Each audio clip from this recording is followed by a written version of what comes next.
Muy bien. Entonces vamos a tener la Biblia abierta, mis hermanos, en San Juan capítulo 15. Y como les decía, me alegraba mucho durante estos días de congreso saber que el Espíritu Santo no se equivoca. Cuando Apocalipsis dice que tiene oído, oiga lo que el Espíritu dice a las iglesias, es porque el Señor le habla lo mismo a las iglesias. ¿Sí? Hay aplicaciones diferentes para las iglesias, pero el Señor habla lo mismo. Quiero que leamos juntos los primeros 8 versículos y disfrutemos de lo que Dios nos ha venido hablando como iglesia. Juan capítulo 15, versículos 1 al 8 dice lo siguiente: Yo soy la vid verdadera y mi Padre es el labrador. Todo pámpano que en mí no lleva fruto, lo quitará, y todo el que lleva fruto, lo limpiará, para que lleve más fruto. Ya vosotros estáis limpios por la palabra que os he hablado. Permaneced en mí, y yo en vosotros. Como el pámpano no puede llevar fruto por sí mismo si no permanece en la vid, así tampoco vosotros si no permanecéis en mí. Yo soy la vid, vosotros los pámpanos. El que permanece en mí y yo en él, este lleva mucho fruto, porque separados de mí nada podéis hacer. El que en mí no permanece será echado fuera como pámpano y se secará, y los recogen y los echan en el fuego y arden. Si permanecéis en mí y mis palabras permanecen en vosotros, pedid todo lo que queréis y os será hecho. En esto he glorificado a mi Padre, en que llevéis mucho fruto y seáis así mis discípulos. Mis amados, cuando en nuestras reuniones tomamos un pasaje bíblico, resulta sumamente valiosa la lectura del texto sagrado. Yo recuerdo que una vez alguien decía: ay no, pero a mí me gustan sus mensajes, pero me parece que usted se pega unas leídas muy largas. Eso te decía, usted lee mucho cuando se trataba de leer los versículos. Yo entiendo en parte que para una cultura latinoamericana que está tan poco acostumbrada a la lectura, resulta algo extraño o incómodo tantos versículos. Y eso que solo leí 8, otras veces he leído más. Pero me parece a mí que es muy valioso este recurso, y los que han estado en el Congreso se habrán dado cuenta de lo importante que esto es. A mí, yo me he deleitado, realmente me siento muy satisfecho de esta experiencia que hemos tenido.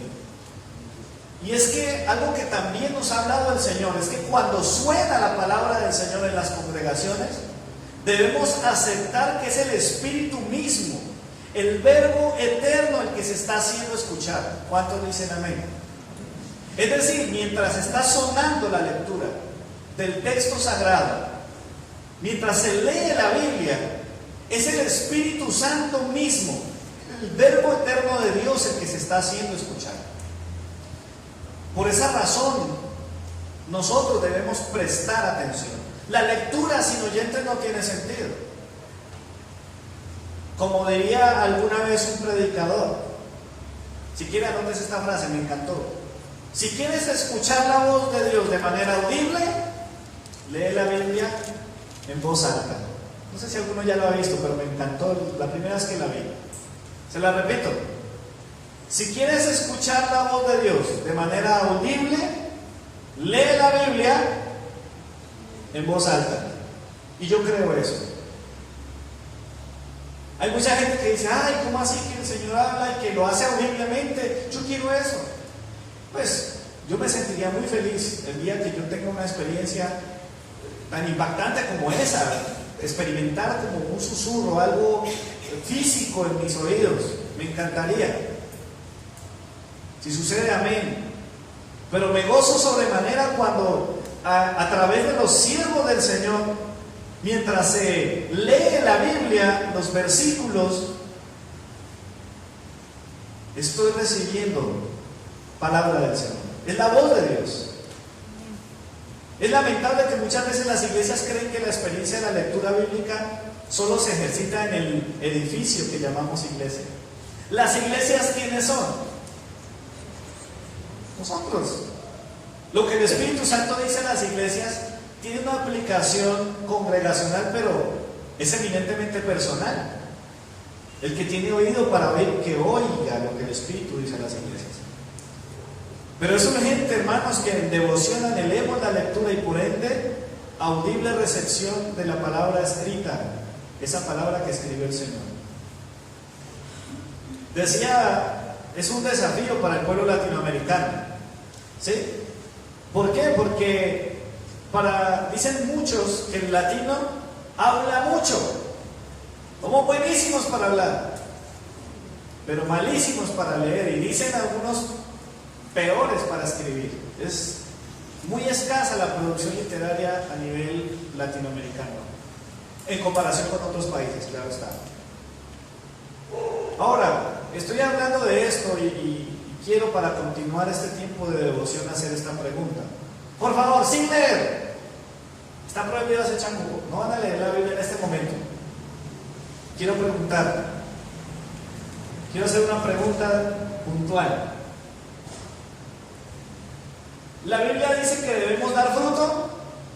¿Cuántos dicen que sí? Levanten la mano. Levanten la mano los que dicen que sí, que la Biblia dice que debemos dar fruto. ¿Lo que acabamos de leer dice eso? Levanten la mano. Rápido, rápido.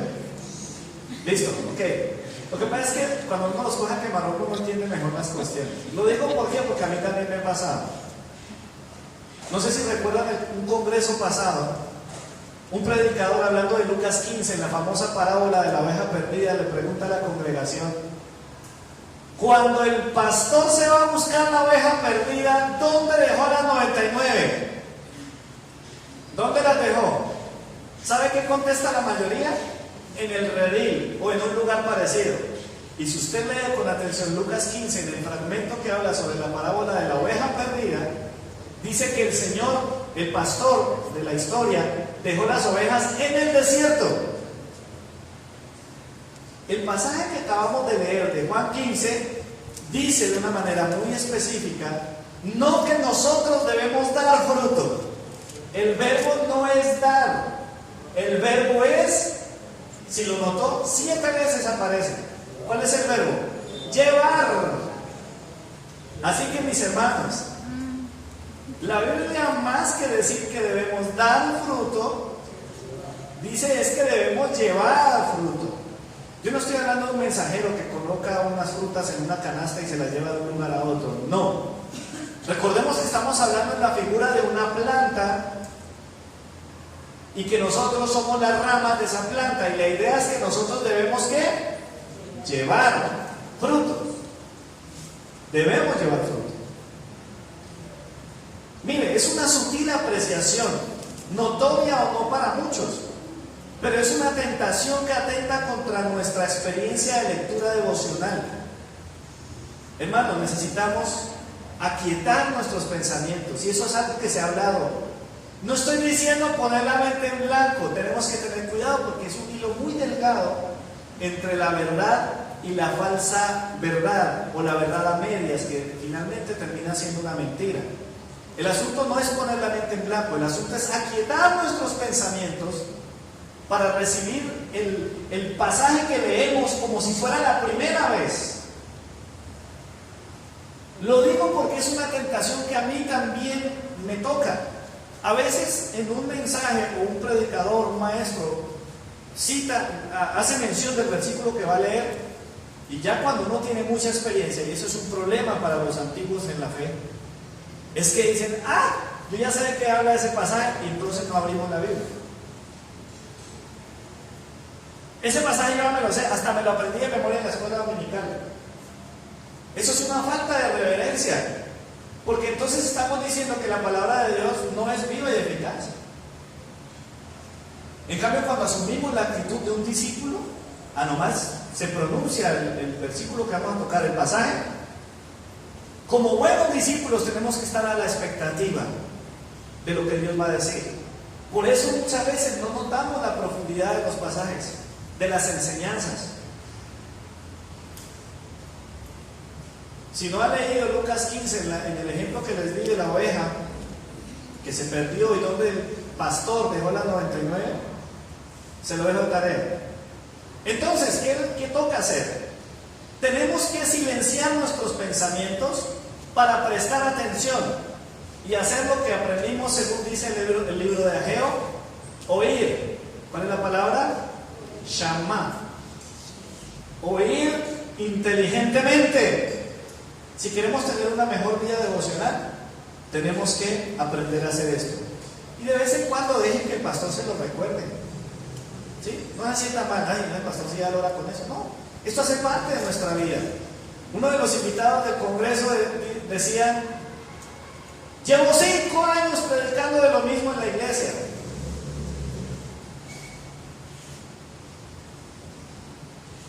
Es que el mensaje de la Biblia es uno solo. Pero bueno, me emociono recordando esos episodios de lo que Dios ha estado hablando en nuestras vidas. Como parte de esto les quiero contar, y me alegraba, estoy rodeando esto de una manera muy particular porque quiero ser muy puntual en el tema de exponer. Nos reunimos un momento con el pastor Diego Cardona, a quien ya algunos han visto o han tenido el privilegio de escuchar exponiendo la palabra de Dios, y nos decía que él, incluso con pastores, está desarrollando una tarea, y es enseñarles o ejercitarlos en la buena lectura de la Biblia. ¿Por qué? Porque no se trata simplemente de leer por leer o leer a la carrera. Si usted hace una lectura sin pausa, sin sentido, no entiende nada. Hasta en el colegio le sirve a uno mucho eso. ¿A alguien le pasó alguna vez que le dijeron: vea, para la próxima clase tienen que leerse estas páginas y traer una reseña o resumen? En estos días tuve una experiencia por ahí. Y usted dice: pero es que yo ya leí eso y no entiendo, y lo he leído muchas veces. La mayoría de las veces el problema que hemos tenido es que no hemos hecho la pausa, no hemos tomado el asunto con respeto, no nos hemos dirigido con respeto al pasaje.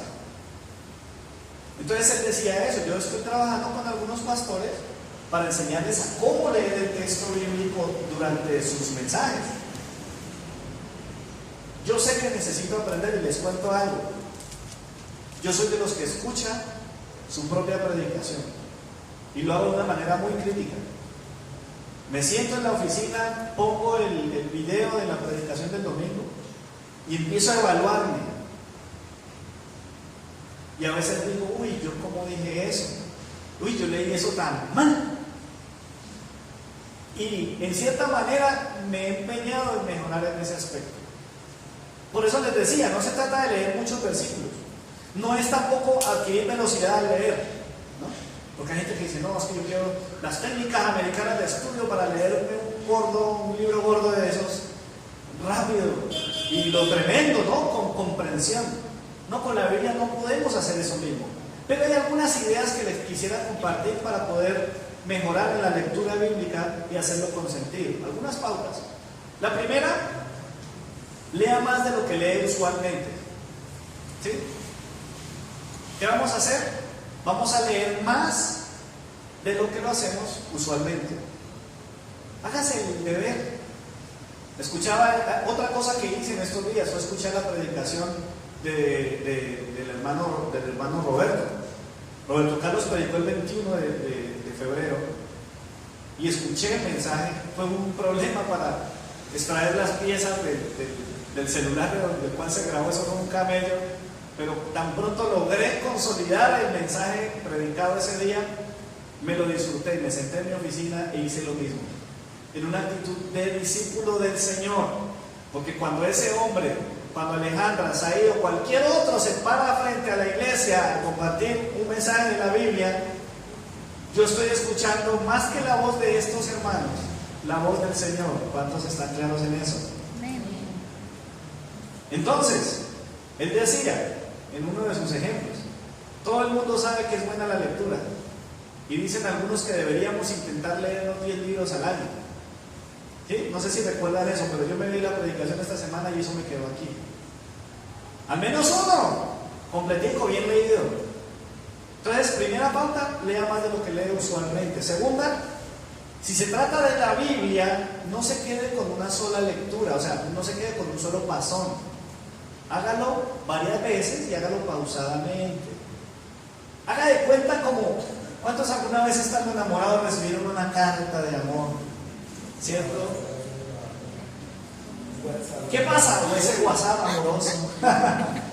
Y la persona que está bien tragada, no le importa, lo lee una y otra y otra y otra y otra y suspira. Yo recuerdo las billeteras de los caballeros de antaño, las billeteras gordísimas. ¿Qué tenían en esa billetera? Credenciales y noticas de amor y todo eso. ¿Y eso? Bueno, las mujeres yo estoy seguro que las leían más. Los hombres las tenían para chicanear y para ostentar un poquito más de corpulencia, digámoslo así. Tercera pauta.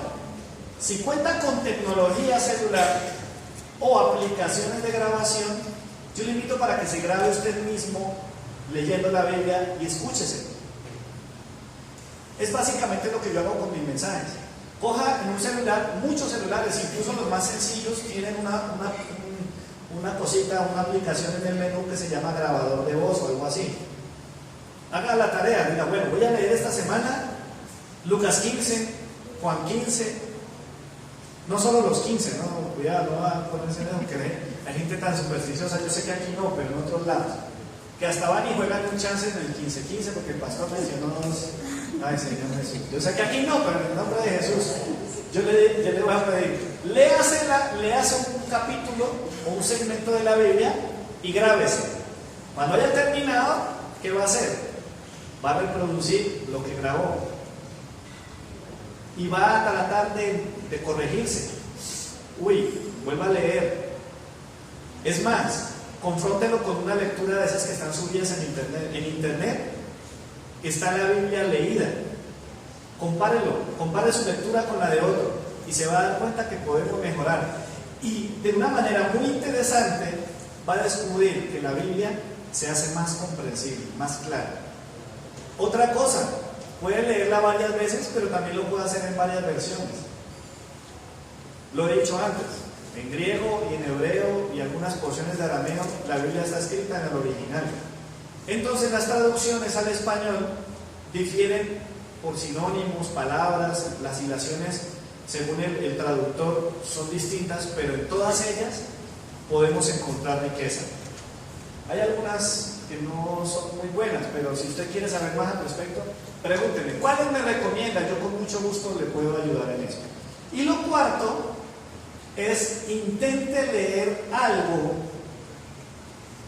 no mucho texto, a un niño o a alguien y pregúntele al final si entendió. ¿Sí? Me di cuenta que algunos hermanos, un libro que regalamos aquí en la iglesia, en algunos casos los hermanos ofrendaron por ese libro, se lo están leyendo a sus niños. Juli, ¿sí? Y resulta que la pregunta que yo me hacía es, bueno, ¿cómo están recibiendo los niños esa lectura? Podría pensar, uy, el pastor tan exagerado con este tema de leer y leer.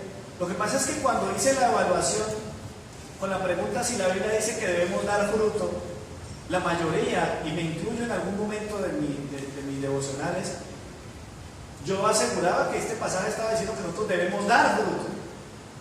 Y resulta que el versículo no dice que debemos dar fruto. El pasaje bíblico dice es que debemos llevar fruto. Y no es una exageración, por si las moscas, ¿no? No es lo mismo ver a una mujer llevando a un bebé y otra cosa es que una mujer dé a luz un bebé. ¿Sí está claro? Ahora, solo en este segmento de Juan se lee varias veces la expresión llevar. Ya creo que lo mencioné, 7 veces aparece en estos 8 versículos la palabra llevar en el español de Reina Valera 1960. Ahora, ¿se debe dar el fruto? Sí, pero ¿quién es el responsable de que el fruto se dé? Según el pasaje, a ver, aquí dice que Él es la vid verdadera, nosotros somos las ramas y nosotros debemos llevar fruto. Pero finalmente el responsable de que el fruto se dé, ¿quién es? Es Jesús, es Dios mismo. Jesús es el responsable de que el fruto se dé. ¿Por qué? Porque Él es la vid. Y la Biblia enseña, y lo hemos leído varias veces, que separados de Él, nada podemos hacer. En consecuencia, el fruto aparece porque Él es la vid. Lo único que hacemos nosotros, nuestra misión real, no es dar el fruto, es llevarlo. Y ese es el título del tema de hoy: llevar fruto. Los que toman nota, llevar fruto. Pregunta lógica: ¿qué es más fácil, dar o llevar? A las madres, ¿qué es más fácil, llevar un niño o dar a la luz un niño? Total, ¿verdad? Dice la Biblia, Jesús le dice a su audiencia: mi yugo es fácil y ligera mi carga. Jesús pagó el precio, llevó la carga, por eso Él es la vid verdadera. Y pensando en esos términos, imagínense la carga que tiene el Señor. ¿Cuántas ramas estarán pegadas a la vid verdadera? Y a todas ellas las sostiene el Señor. De todas ellas el Señor es responsable. Jesús no nos pide que demos fruto porque sabe que no podemos darlo. No aparecerá. Pero sí nos pide que lo llevemos. Porque si estamos unidos a Él, todo pámpano en el Señor debe llevar fruto. Algo tenemos que llevar de parte del Señor. La meta es que lo carguemos, que lo portemos. ¿Sabe qué pensaba mientras meditaba en esta palabra? ¿Cuántos alguna vez les dio varicela en su vida? Eso es una enfermedad muy particular, es un brote muy molesto, es un tiempo muy desesperante. Pregunta número 2: ¿a cuántos le quedaron cicatrices, marquitas de esa temporada? De la misma manera, si nosotros estamos pegados al Señor, una marca, una evidencia de que estamos en Él es el fruto. Así como usted lleva en su piel las marcas de esa varicela, de esa enfermedad, en nosotros debe haber evidencia de que estamos en el Señor, y esa evidencia se llama fruto.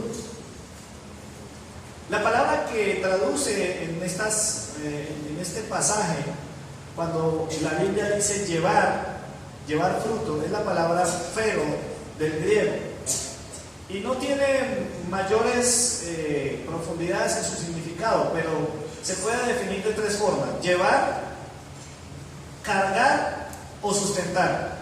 Las 3 cosas básicamente son lo mismo, y eso debemos hacer nosotros. ¿Qué debemos llevar nosotros? El fruto. ¿Qué debemos cargar nosotros? El fruto. ¿Qué debemos sustentar nosotros? El fruto. Si hay fruto en nuestra vida, ¿el mérito es de quién?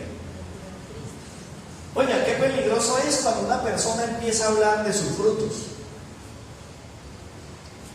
Una cosa es dar testimonio de lo que Dios hace, y toda la gloria, toda la honra, ¿se la lleva a quién?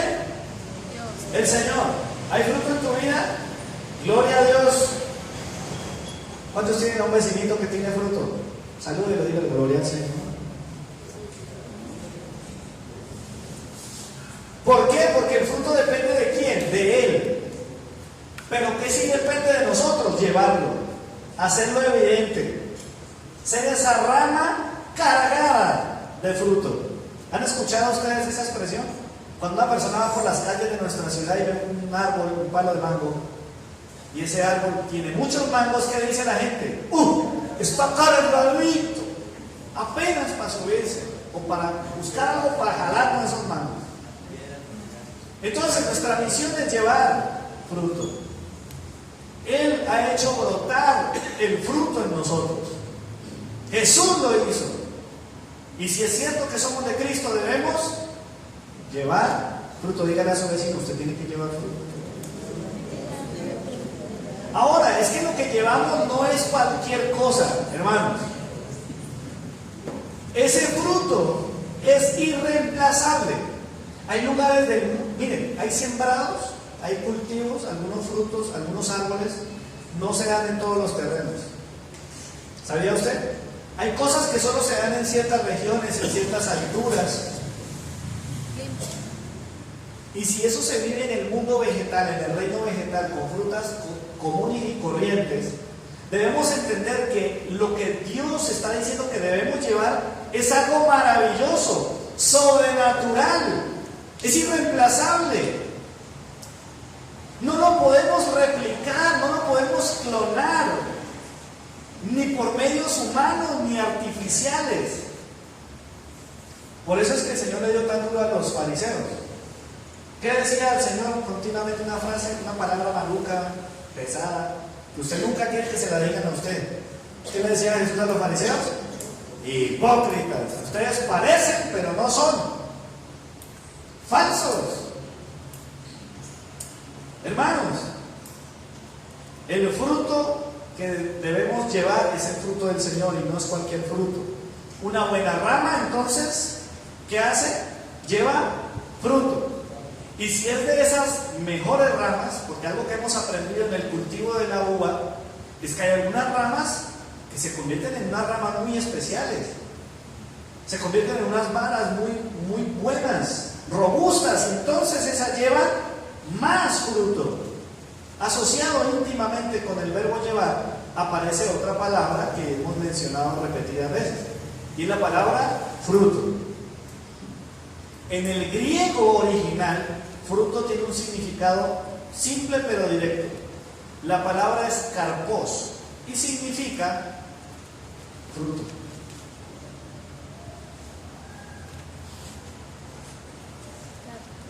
¿Sí? ¿Sí? Fruto.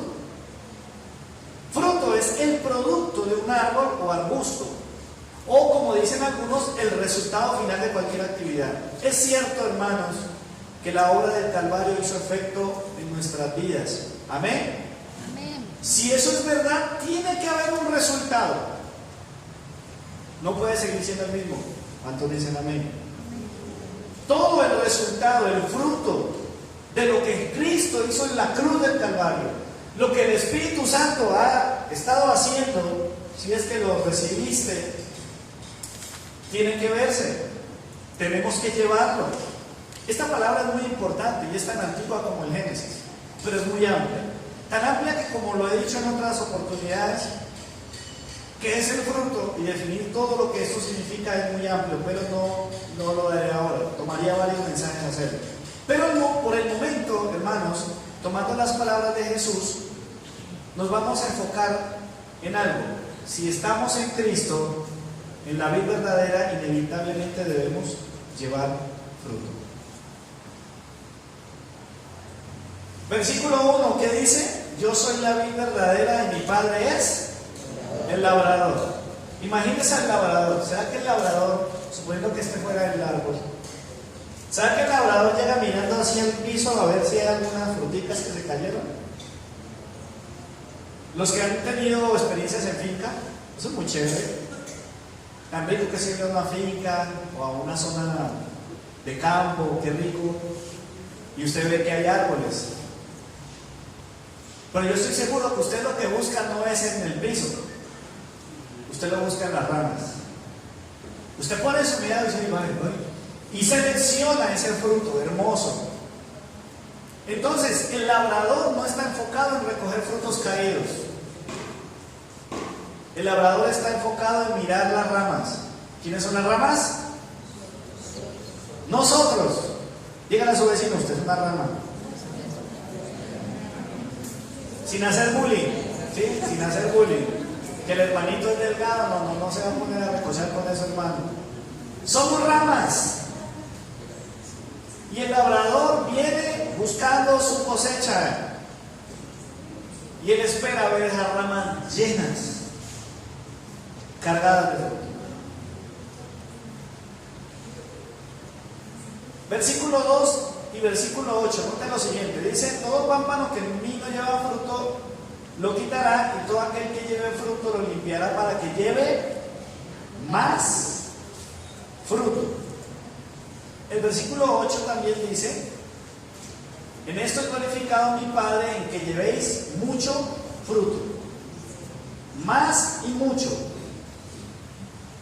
Las dos palabras en el original, pleión y polos, hablan precisamente de eso. Más, abundante, muchísimo. Si se habla de cantidad y se habla de calidad, en los dos se habla de eso. Debe haber más fruto y un excelente fruto. Y el Señor dice que la gloria del Padre está en eso, en que llevemos. En alguna oportunidad yo les mencioné que hay un texto en Isaías muy interesante para profundizar sobre este pasaje. ¿Alguien lo leyó de casualidad, pregunto? Era Isaías 5. ¿Alguien lo hizo? Se lo dejo de tarea, pero quisiera que leamos 2 versículos nada más. Anote la cita, Isaías capítulo 5, versículos 1 y 2. Se lo voy a leer a usted para que por favor preste mucha atención. Dice la Biblia así: ahora cantaré por mi amado el cantar de mi amado a su viña. Tenía mi amado una viña en una ladera fértil. La había cercado y despedregado y plantado de vides escogidas. Había edificado en medio de ella una torre y hecho también en ella un lagar. Y esperaba que diese uvas, y dio uvas silvestres. A mí me parece que la Biblia es tan coherente. El que se burla de la Biblia, el que desacredita las Santas Escrituras, lo hace definitivamente por su física ignorancia, pura especulación. Porque cuando uno indaga en ella, como le ha pasado a algunos ateos convertidos hoy en día al Señor, se dan cuenta que todo lo que dice la Biblia es real, es coherente, es cierto, hasta científicamente comprobado. Un viñador decide qué uvas quiere ver en su plantío. Amén. O sea que el Padre no está buscando cualquier uvita. Tuve una experiencia particular, yo no sé si la mencioné hace unos días. Cuando uno va a una finca y hay un sembrado de moras, uno toma una de esas moras, uno descubre la diferencia entre lo que hay en el campo y lo que llega al lugar donde usted hace las compras.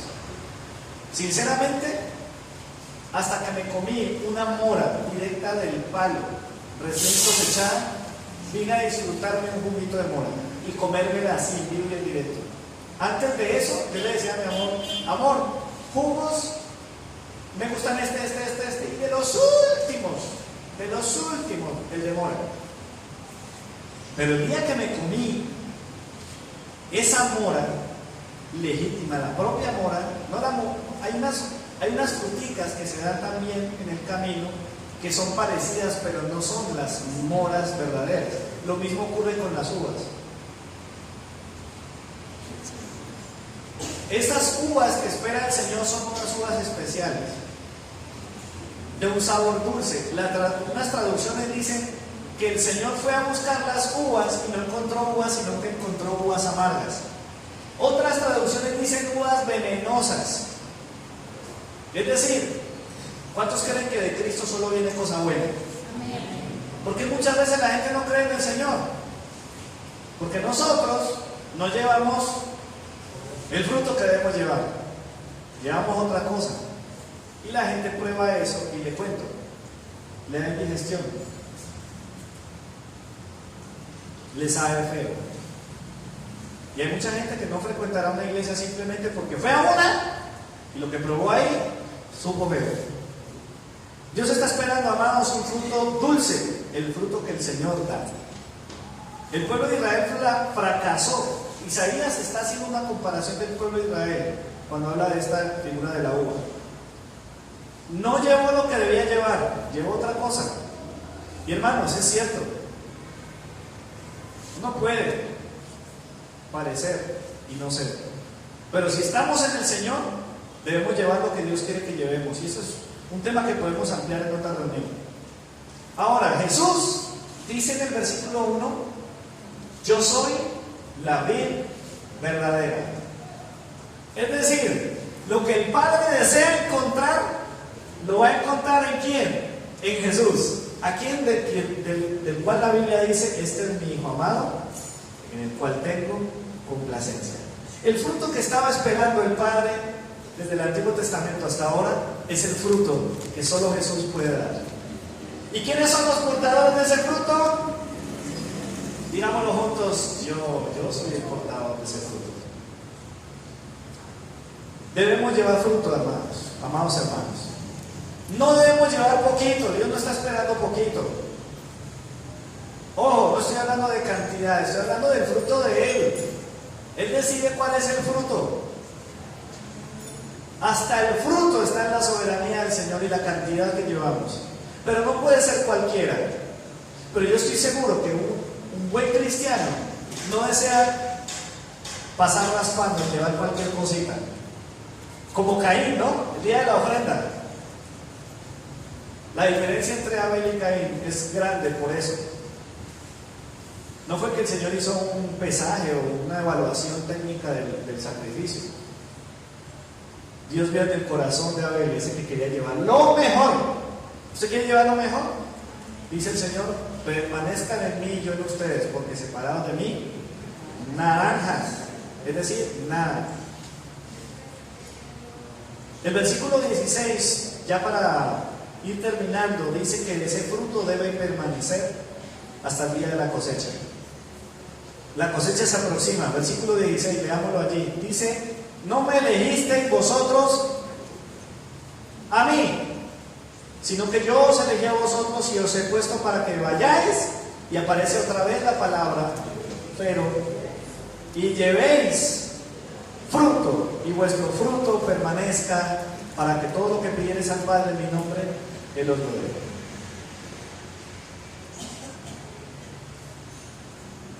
Toda cosecha debe madurar, y eso estamos buscando.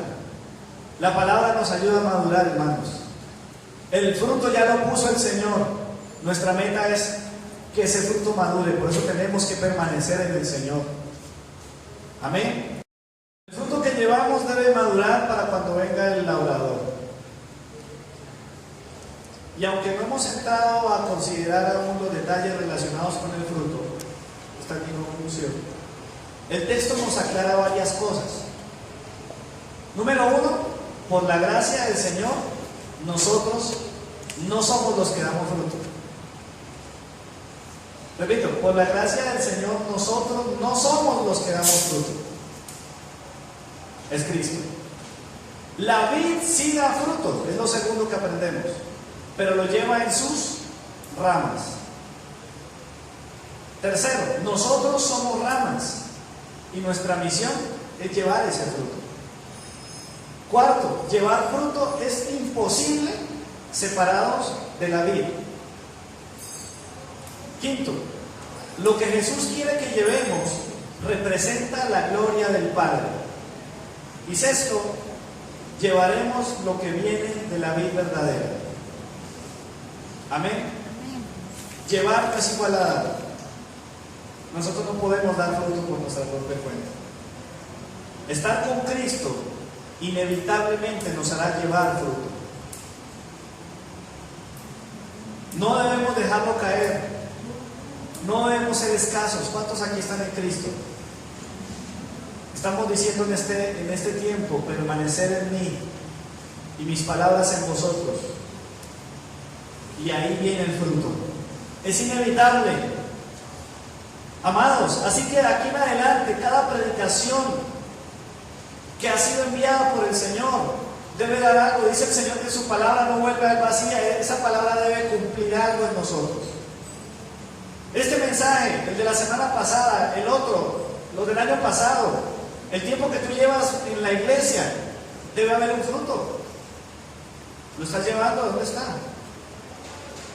Estás ahorita en un estudio bíblico de discipulado. Estamos en eso. Ojalá que todos podamos estar llevando el fruto. Si no llevas nada como resultado de lo que tú llamas cristianismo, debes preocuparte, debemos preocuparnos.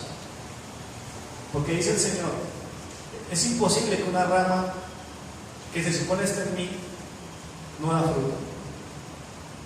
Nuestra misión es llevar fruto. Quiero invitarte para que oremos, pero antes de hacerlo, otra de las cosas que creo que debemos aprender a hacer es detenernos un momento y pensar. Me gustó eso que hicimos esta semana. Piensa, ¿escuchaste un mensaje? ¿Recibiste una palabra? Analiza lo que escuchaste. Señor, ¿de verdad yo estoy en ti? Piensa, hazte tus propias preguntas después de todo lo que has escuchado. Señor, ¿será que yo de verdad estoy en ti?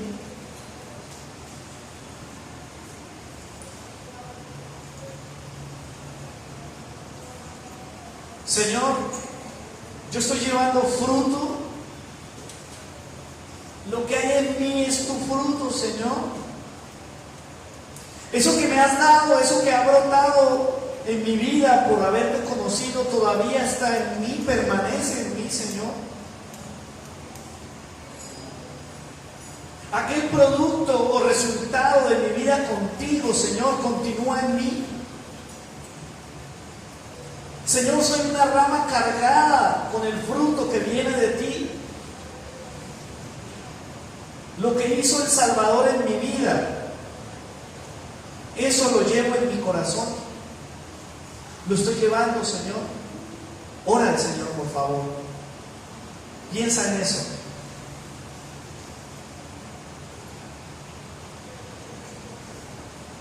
Algo tiene que haber. No hemos definido totalmente qué es el fruto, pero algo debe haber. Fuimos creados para la alabanza de su gloria. Dice el Señor, en esto es glorificado mi Padre. En que lleven fruto, mucho fruto, el fruto de Él, un fruto que permanezca. Señor, estamos en tus manos.